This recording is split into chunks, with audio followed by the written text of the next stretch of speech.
दोस्तों, आप भी अगर फॉर्म अप्लाई कर रहे हो ग्रामीण डाक सेवक जीडीएस भर्ती का, या फिर आप लोगों ने फॉर्म अप्लाई कर दिया है, तो आपके मन की बात कर रहा हूँ।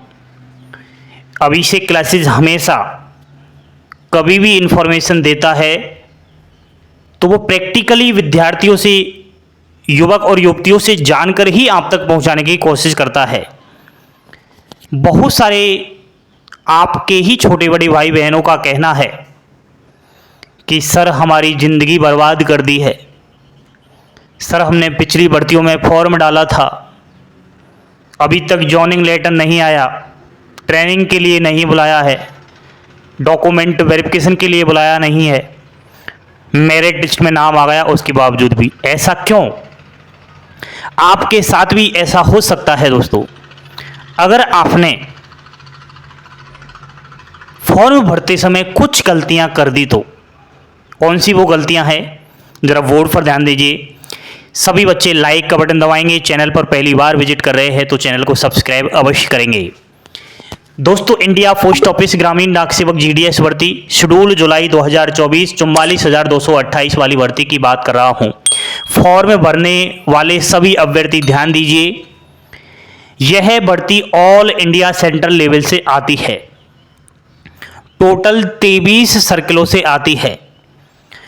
उन 23 सर्किलों में से 15 सर्किल ऐसे हैं जहां की लोकल भाषा हिंदी है, तो वो 15 सर्किलों के अभ्यर्थी एक दूसरे सर्किल में जाकर फॉर्म डाल सकते हैं। अदर लैंग्वेज वाले जो सर्किल है वहाँ पर फॉर्म नहीं डालते, लेकिन ज़्यादातर जो भर्तियाँ, जो वैकेंसी आती है वो हिंदी भाषी सर्किलों की ही आती है। तो अभ्यर्थी कहीं ना कहीं अपनी बेरोजगारी दूर करना चाहता है, कैसे भी मिल जाए, कहीं भी मिल जाए, भारत के किसी भी कोने में मुझे नौकरी मिल जाए, बस नौकरी मिले, चाहे वो 15,000 की सैलरी ही क्यों ना हो। अब इसमें भी कितनी सैलरी है, मात्र 15 से 18,000 रुपये सैलरी मिलेगी आपको शुरुआत में, तो बाद का तो बाद में देखा जाता है। इसके लिए भी भारत देश का युवक और युवती अपनी बेरोजगारी दूर करना चाहता है। यह है भारत देश में बेरोजगारों की हालत। दोस्तों, अगर आप भी भर रहे हो फॉर्म तो मेरा ये कहना है, आप सभी पहले अपने सर्किल, अपने राज्य को प्राथमिकता दो, दूसरे सर्किल में जाकर फॉर्म मत डालो, क्योंकि कट ऑफ कुछ जगह को छोड़कर बाकी बराबर सा ही रहता है। आप पिछली भर्तियों का रिजल्ट उठाकर देख सकते हो, मेरिट लिस्ट उठाकर देख सकते हो। कुछ सर्किलों को छोड़कर बाकी सभी सर्किलों का कट ऑफ बराबर सा रहता है,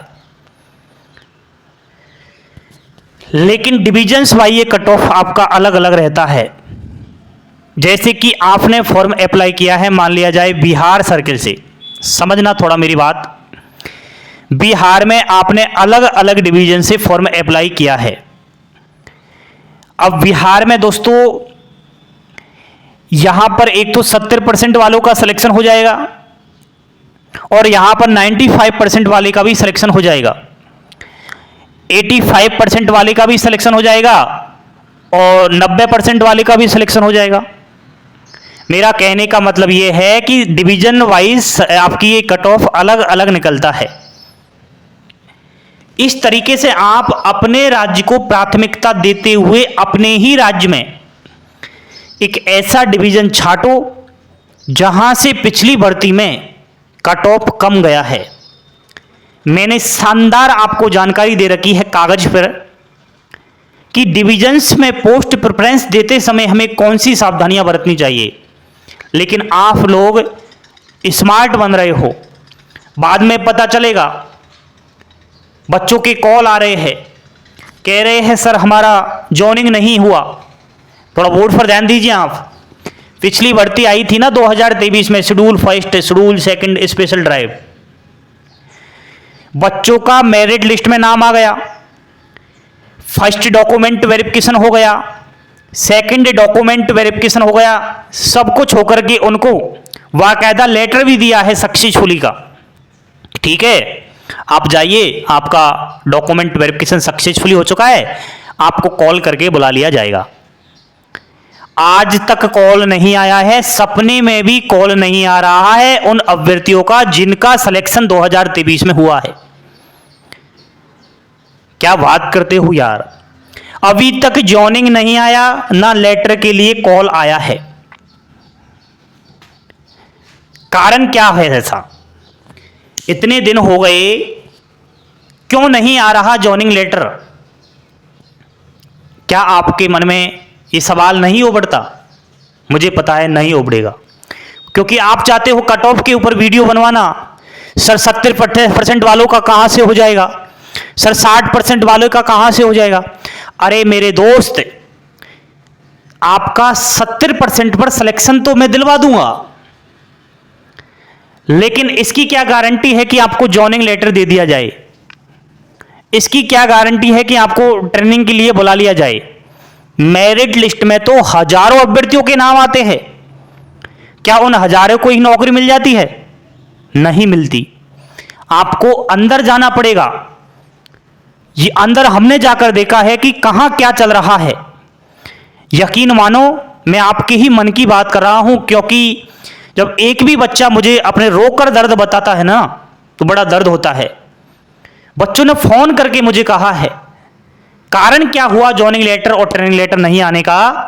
ये बच्चे बाहरी राज्यों के बच्चे थे, इन्होंने बाहर दूसरे सर्किल में जाकर फॉर्म डाला, लिस्ट में नाम आ चुका, डीबी सक्सेसफुली सब कुछ हो गया, लेकिन बाहरी बच्चों को ये नौकरी नहीं देते, लोकल बच्चे को ही नौकरी देते हैं, क्योंकि पहली प्राथमिकता ये लोग वहीं के बच्चों को देते हैं। आप हो मध्य प्रदेश या फिर हरियाणा के, अब मध्य प्रदेश में आकर उत्तराखंड सर्किल का अगर विद्यार्थी फॉर्म भरता है, थोड़ी सपोज करना इस बात को, उत्तराखंड का जब आपके वीओ आपके डिविजन्स में आकर नौकरी करता है, तो वो आपको भी इतना बेकार लगेगा, इतना बेकार लगेगा, कहोगे ये पता नहीं साला कहां से आ गया, बाहरी। इतना बुरा बर्ताव किया जाता है यार।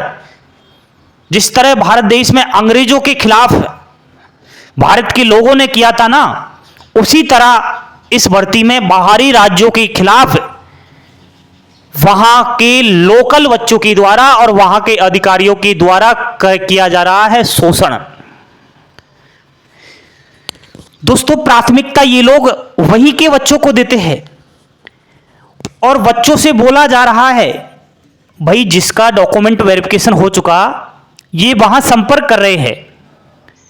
विद्यार्थी गरीब है, अगर जाए ना जाए तो ट्रेन में, बस में, किसी भी व्हीकल में जाए तो 8-10 हज़ार रुपये तो यूं ही खर्च हो जाएंगे जाने आने में ही। इतनी दूर। बिहार का बच्चा था, अभी कह रहा था मेरा झारखंड में जाकर सिलेक्शन हुआ है सर। फोन करके कहता हूं तो वो कह रहे हैं आपको नौकरी नहीं दी जाएगी। क्यों नहीं दी जाएगी? क्या मैं इंसान नहीं हूं? क्या मैं जानवर हूं? क्या मेरी कोई फीलिंग नहीं है? अपनी फीलिंग अपनी, मेरी कोई फीलिंग नहीं।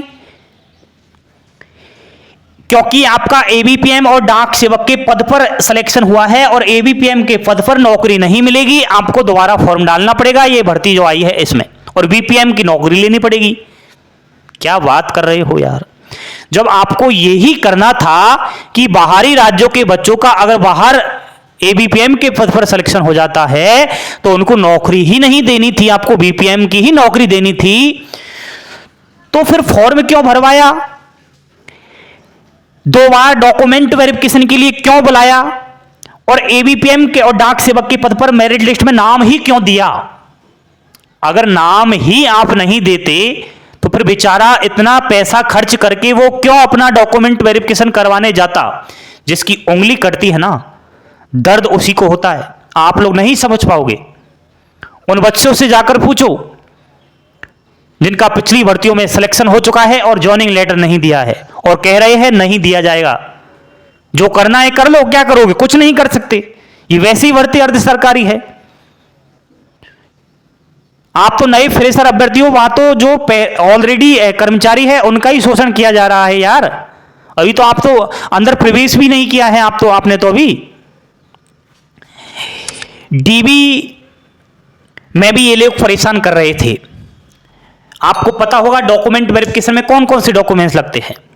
इन्होंने अभी ऑफिशियली नोटिफिकेशन जारी किया है, मैं स्क्रीनशॉट लेकर बता रहा हूं, और कहा है यही डॉक्यूमेंट्स लेकर आने हैं जब आपका डीबी हो। लेकिन जाना आप कभी बाहर से सिलेक्शन हो जाए तो ये डॉक्यूमेंट्स तो है ही, इनके अलावा एक्स्ट्रा डॉक्यूमेंट्स भी मांगे जाएंगे। नहीं है तो सीधे बाहर कर दिया जाएगा।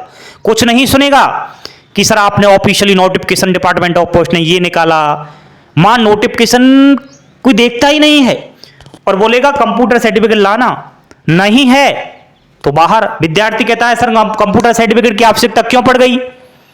पता है क्या जवाब देते हैं?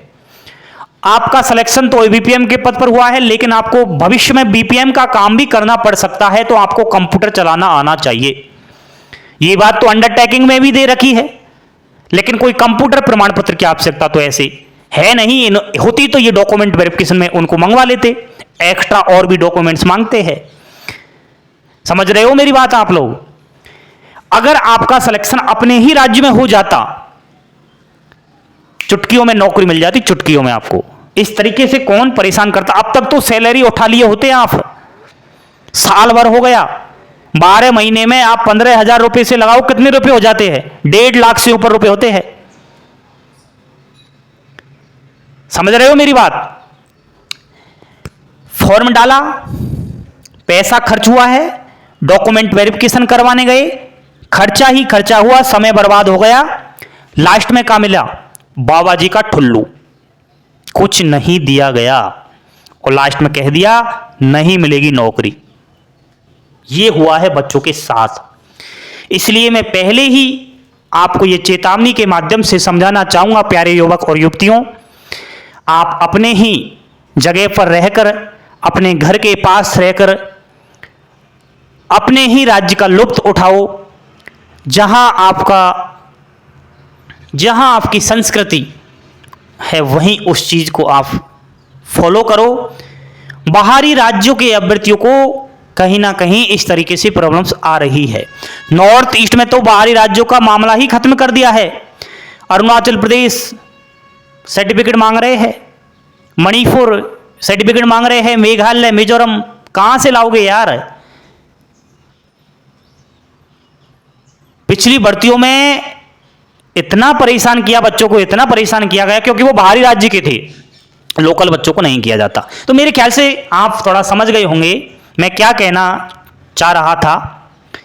बाकी आपकी मर्जी, आप खुद भी इतने ही पढ़े लिखे हो जितना मैं, आप मुझसे भी ज़्यादा समझदार हो सकते हो, लेकिन जो मेरा एक्सपीरियंस है, जो प्रैक्टिकली मैंने देखा है, मेरे सामने जो बच्चा रोया है, उसको देख करके मैंने सोचा क्यों ना पहले आपको मैं जागरूक कर दूं।